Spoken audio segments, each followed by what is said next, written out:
will be involved in a great battle. Yeah, I knew that already. But did it say anything about a girl? Greetings, fellow mortals. Just a reminder, saying it's just my opinion is for cowards. I hope all of my opinions piss off the right people. I swear, the more news I hear about Netflix's live-action Avatar: The Last Airbender, the worse that I feel about it. These interviews sound like people who don't like, care about, or understand Avatar. Is the first season the weakest one? Yes, because it's the first. I always go back to the Breaking Bad argument. Which season is the worst? Yep, the first one. It's no one's favorite, but that doesn't mean that it's not good and necessary for the rest of the story, especially with Aang's childishness. Because keep in mind, he's a 12-year-old child. Here, let me read this to you. In the first season of the animated series, he's kind of going from place to place looking for adventures. He even says, first, we've got to go and ride the elephant koi. No, he's not just going from place to place, he's going to the North Pole to learn water bending. But Aang is also a child with the world on his shoulders, so he's trying to distract himself from his terrifying destiny by showing his friends things that he likes, like any 12-year-old boy would do. It's a little looser as befits a cartoon. We needed to make sure that he had the drive from the start, and so that's a change that we made. Okay, I got a secret for you.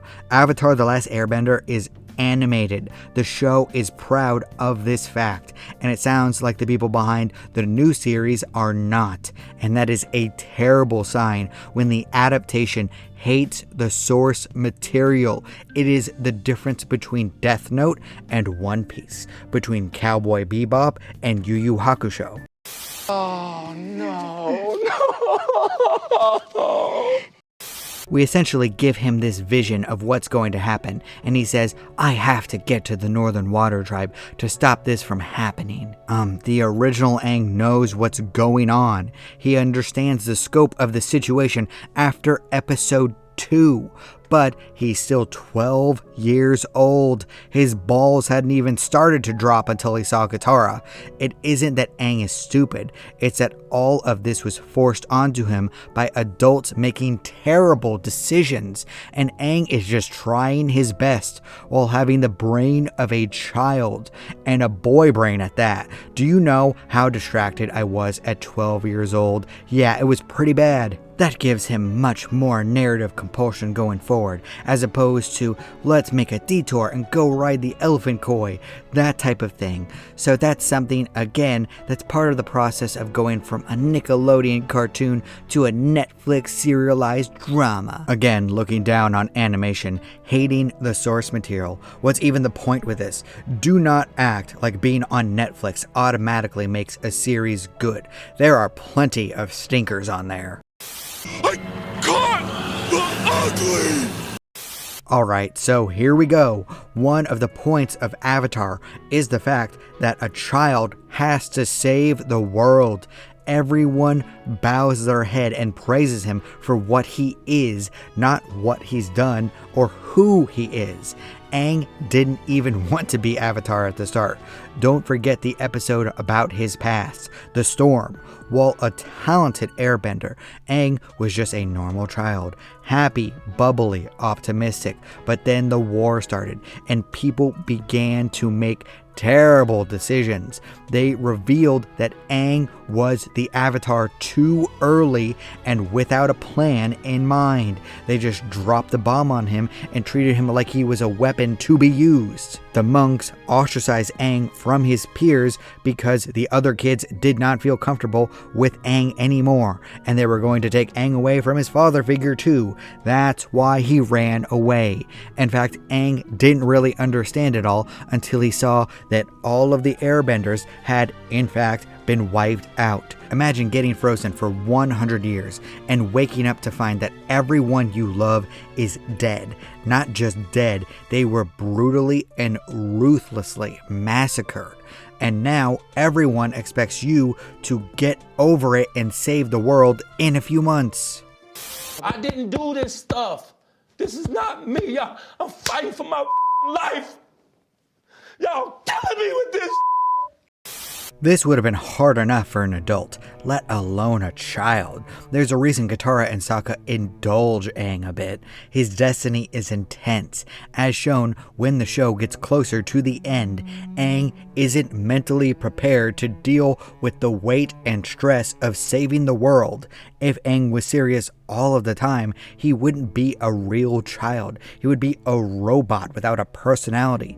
There was two ways that they could go. Make him cope by being sullen and depressed all the time, or make him happy-go-lucky and cheerful. And we can see which direction that live-action Avatar has always gone.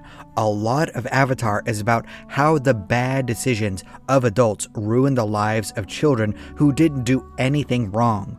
Roku could have stopped the whole war before it even began. The monks should have handled the situation better. All of the people in charge should actually be in charge. But what about Aang? He ran away. Thank you, straw man. Yes, that is totally the same. Aang running away to hang out with Boomy for a few days is completely the same as all of the adults ruining everyone's lives. Aang did in fact mess up a little bit, but he's also a child. Why is this hard to understand? But why? Why would you do that? Why would you do any of that? With all of these changes to the characters of Avatar: The Last Airbender, I'm starting to wonder what the story is even going to be.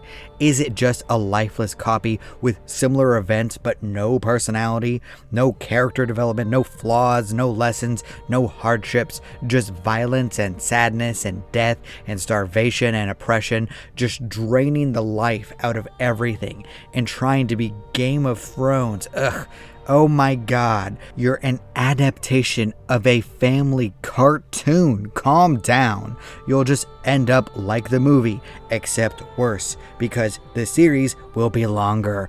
At least a terrible movie is only movie length. It ends faster. This live action emo Aang might last for 8 painful hours. Ugh. Save me, please. You're welcome to disagree with all this. That's fine. After all, everyone is entitled to their objectively wrong opinion. I'd rather be a crying little pussy than a faggy goth kid. We'll see you, Stan. Hey, do you like stories about an interconnected world? Then consider giving my LPCO books a try. They are all connected in some way, but you can jump in at any point, unless it's a series. Then you have to start at the beginning. But I got 3 books out right now and 3 coming next year. You will not have to wait long for content. Either way, thank you. I appreciate you. Do not despair.